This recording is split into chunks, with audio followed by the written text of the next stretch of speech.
Drumming isn't just about rhythm and groove, it's a full body workout. Imagine burning 600 calories an hour and peaking with heart rates over 190 BPM. Well, this is the reality of what it takes to be a drummer. I'm Alan, and I'm one of the team here at SPL, where we believe that there's a place for drumming and sport and fitness to come together, and that's the underpinning about a sport drum professional league. In today's video, we're going to be diving into some of the science that supports that, so it's not just about what we believe, there's a strong scientific foundation that demonstrates the demands on a drummer's body. If you like this video, please give us a like and subscribe. I'll only be taking a relatively surface level look at some of this science. If what you want is a follow-up video because you want to dive into some of the details, the strengths and limitations of these studies, please do comment and I'll happily do that for you. I'll try and sprinkle in a little bit of critical appraisal today, but for the most part, we're just going to be looking at the main points. Back in 2008, the legendary drummer Clem Burke from Blondie, who sadly passed away this year, teamed up with some sports scientists from 2 UK universities, and they started the Clem Burke Drumming Project. Whilst this is just a case study, it only follows one single drummer, it does demonstrate over a period of time and over several instances the physiological demands of drumming. And when science and drumming first came together in 2008, the results were mind-blowing. What they found was that Clem Burke would burn up to 600 calories an hour, his heart rate would peak over 190 BPM, and he would sustain the level of fitness and endurance equitable with professional footballers. A big part of their work with this project was to demonstrate that drummers have the same requirements of fitness as elite level athletes. They demonstrated that drumming is a hugely aerobic exercise, that it requires massive amounts of aerobic fitness with significantly raised max VO2, and they demonstrated that muscular endurance is also a must for high-level, high-performing drummers. But the science doesn't end there. It's not just about the Clem Burke Drumming Project. Other scientists have investigated the physiological demands on drummers. For example, Kim et al. In 2016 were interested in muscle activation. Drumming might look as though it's all in the wrists, but just as I said in the intro, it's a full body workout, and the science demonstrates that as well. For example, Kim et al. In 2016, they used surface EMG to measure muscle activation in the upper limbs of drummers. So placing EMG pads over the biceps and triceps, they were able to demonstrate that there's some serious muscle activation in those muscular groups, and in particular as stroke intensity increased. Their conclusions are that strength training is a must for drummers, as this can have a significant benefit in muscular endurance, and not just in the upper arms, but also in the shoulders, the core and the legs. Even just the act of moving in rhythm over a long period of time requires sustained muscular usage, and when we add in extreme forms of drumming such as double pedal use and increased intensity, then that muscular endurance is going to really play a part in the performance. Not only is strength training important for performance, but it's also important for avoiding injury. So strength training itself is important for ensuring that you're correctly conditioned to sustain that type of performance over a long period of time, and avoid muscular fatigue and the increased risk of injury that comes with being fatigued over a long period of time. But it's not just about the musculoskeletal system. The neurological system of drummers as well has been investigated.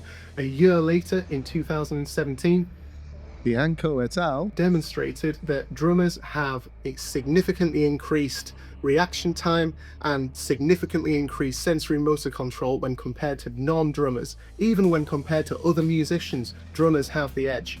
In fact, drummers are even able to outperform some athletes on these tests. So not only is drumming physically intense, it also takes up a lot of brain power too, contrary to what most guitarists would tell us.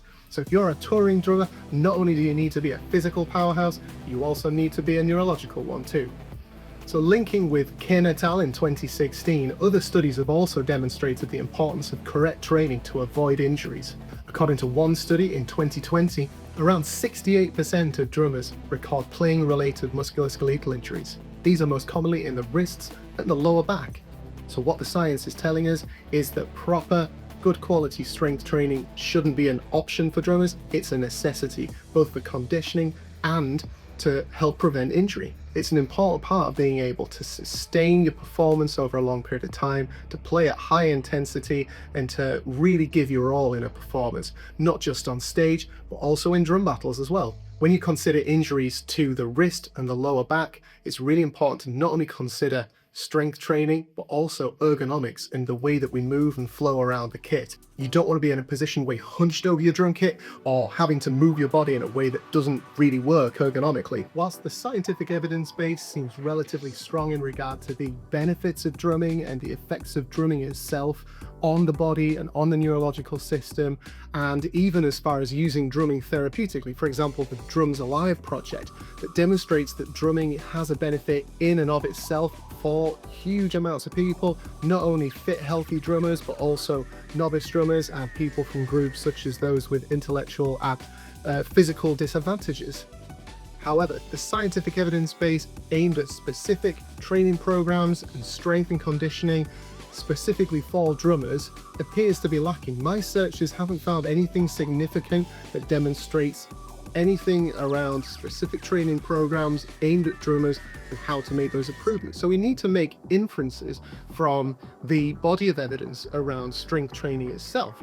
As a result, the strength of the recommendations here are probably open to debate. So if you think that you've got some good advice about strength and conditioning for drumming, please let us know in the comments. In which case, my reading for this video has demonstrated that there should be a benefit to cardiovascular training, and especially building a strong aerobic base that we know from the Clem Burke Drumming Project that drumming has a real aerobic demand, but it must have some anaerobic demand as the intensity increases and you have bursts of high intensity in the middle of a song or in the middle of a set.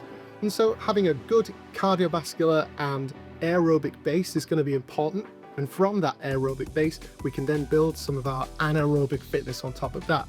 So cardiovascular training up to 3 times a week should have a benefit so that then you can sustain high heart rates over a long period of time.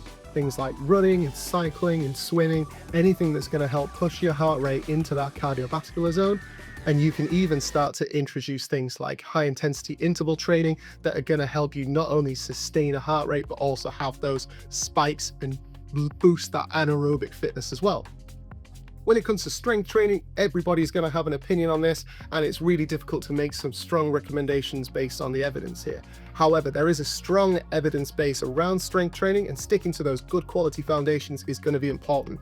Things like progressive overload and periodization are going to have an impact on your strength training. So whether you decide to go with a push-pull method or sticking to the big 5, everyone's going to have a different opinion, so you may as well stick it in the comments and we can see what people make of that. But the recommendations here are that you use a full body workout, having a focus on your arms, in particular forearms, shoulders, your back and core are going to be important, but also making sure that your legs are included. So just a good quality full body workout that follows those principles of progressive overload and periodization. Flexibility is going to be important. And again, this is going to be controversial and it's likely to spark a lot of debate.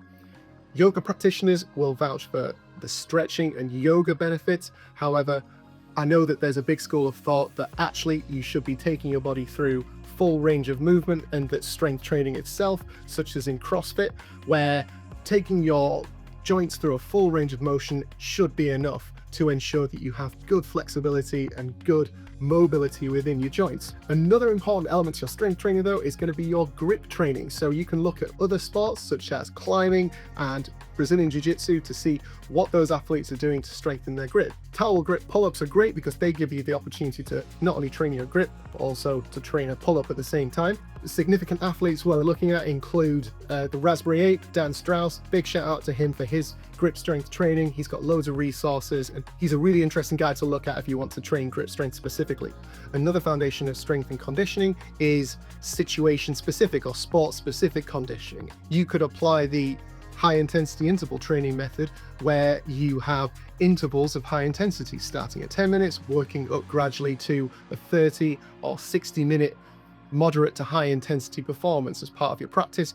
And then you're able to apply those principles of strength and conditioning directly behind the drum kit and supplementing that with your strength and cardiovascular training that we've already discussed. What about preparing for drum battle specifically? Because this environment is different to a concert environment. It's defined by short, intense bursts of performance, trying to get as much out of yourself as a performer and as much out of the kit as you can in a relatively short space of time. So the SPL format is that we expect our drummers to perform 10 sets of increased length, so that then we start with just a short fill, so a set that lasts a few seconds, and they gradually increase up to the final set lasting about 60 seconds. So that might call on some real extreme playing, the sort of things that we see in extreme metal, power metal, that type of thing.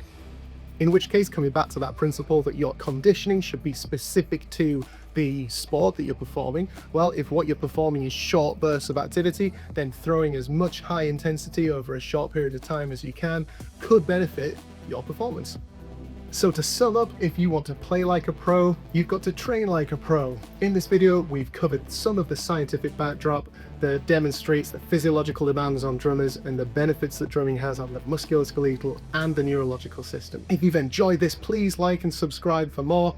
And please leave a comment if you want me to follow up with anything that goes deeper into the critical appraisal of some of these studies, or you're interested in the scientific background in general. Just let us know, and we'll hopefully see you soon.